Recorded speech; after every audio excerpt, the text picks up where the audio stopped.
তাপমাত্রা 40 ছুঁই ছুঁই, কখনো আবার তার চেয়েও বেশি। এই গরমে যুঝতে হলে আমাদের এমন কিছু রান্নার দিকে যাওয়া উচিত যাতে কিচেনে সহজেই কাজটা কমপ্লিট হয়ে যাবে আর বাড়ির সকলের পেট এবং মন দুই ভরবে।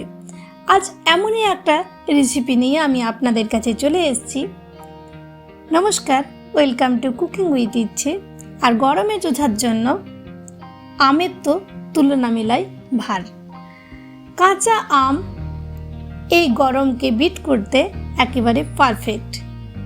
আমি আজকে আপনাদের সাথে শেয়ার করব আম ডালের রেসিপি। তো আম ডাল বানানোর জন্য এখানে কুকারে আমি খানিকটা মুসুর ডালকে ধুয়ে নিয়েছি, সেটাকে সেদ্ধ করতে দেব।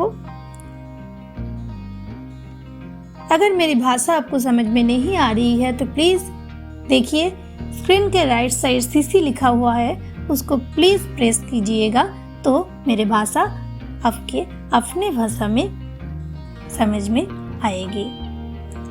এখন আমি এটার মধ্যে জল দেব। আর যদি আমার রেসিপি আপনার ভালো লাগে প্লিজ একটা লাইক দিতে ভুলবেন না। কমেন্ট করে জানাবেন যে রেসিপি আর প্রেজেন্টেশন কেমন লাগলো। চ্যানেলে প্রথম দর্শক বন্ধু হলে প্লিজ ফুল ভিডিওটাকে ওয়াচ করে চ্যানেলটাকে সাবস্ক্রাইব করতে ভুলবেন না যেন। আর রেসিপি যদি খুব আপনার মন ছুঁয়ে যায় প্লিজ ইউটিউবে একটু আমার রেসিপি শেয়ার করুন। দিলাম আমি হলুদ আর নুন পরিমাণ মতো।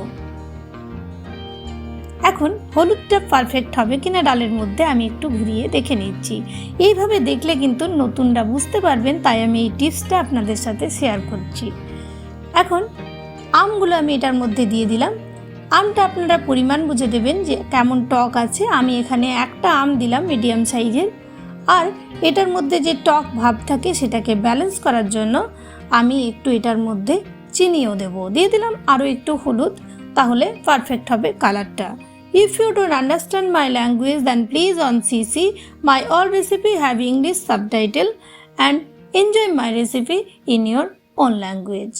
এখন কুকারটাকে বন্ধ করে আমি হাই ফ্লেমে একটা আর লো ফ্লেমে 3টে সিটি দিয়ে স্ট্যান্ডিং টাইমে এটাকে 15 মিনিটের জন্য রেখে দেব।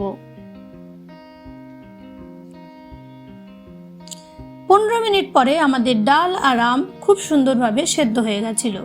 এখন কড়াইয়ের মধ্যে আমি খানিকটা দিয়ে দিলাম সর্ষের তেল। আপনারা যে কোনো তেল ইউজ করতে পারেন।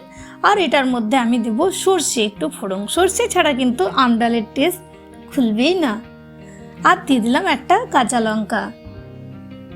ফোড়নটা একটু ক্র্যাক করার অপেক্ষা করতে হবে।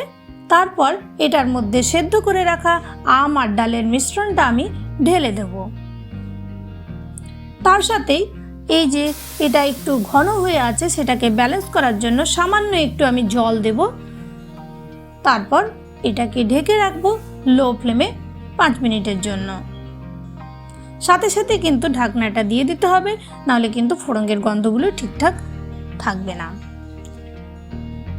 সবাই ভালো থাকবেন, গরমে সুস্থ থাকবেন। দেখা হবে অন্য কোনো রেসিপির সাথে।